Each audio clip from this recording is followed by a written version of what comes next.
নমস্কাৰ ছাৰ বাইদেউসকল। অসম চৰকাৰে যোৱাকালিৰ কেবিনেট বৈঠকত অৰ্থাৎ 23 ডিচেম্বৰ 2024 তাৰিখৰ কেবিনেট বৈঠকত ৰাজ্যৰ চৰকাৰী কৰ্মচাৰীসকলৰ বাবে এটা কঠোৰ ব্যৱস্থা গ্ৰহণ কৰিছে। হয় ছাৰ বাইদেউসকল, প্ৰথমতে চাব অসম কেবিনেটৰ গুৰুত্বপূৰ্ণ সিদ্ধান্তসমূহ। প্ৰথমটো সিদ্ধান্ত হৈছে বিষয়া কৰ্মচাৰীৰ বিৰুদ্ধে কঠোৰ ব্যৱস্থা। 1 নম্বৰত আছে অৰুণোদয় আঁচনিয়ে সমাজৰ আৰ্থিকভাৱে অনগ্ৰসৰ লোকৰ বাবে অন্তোদয়ৰ দৃষ্টিভংগীক বাস্তৱায়িত কৰি আমাৰ নাৰী শক্তিৰ সবলীকৰণত আত্মনিয়োগ কৰি আহিছে।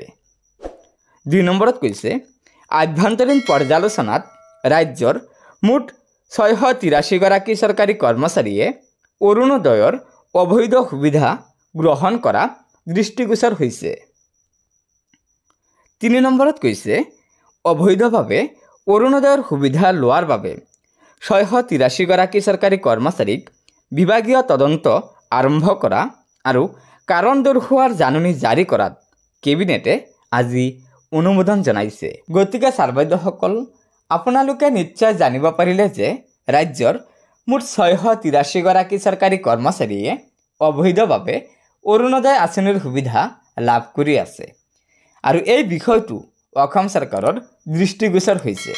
সেয়েহে যোৱাকালিৰ কেবিনেট বৈঠকত অবৈধভাৱে অৰুণোদয়ৰ সুবিধা লোৱাৰ বাবে 683 গৰাকী চৰকাৰী কৰ্মচাৰীক বিভাগীয় তদন্ত আৰম্ভ কৰা আৰু কাৰণ দৰ্শোৱাৰ জাননী জাৰি কৰাত কেবিনেটে অনুমোদন জনাইছে।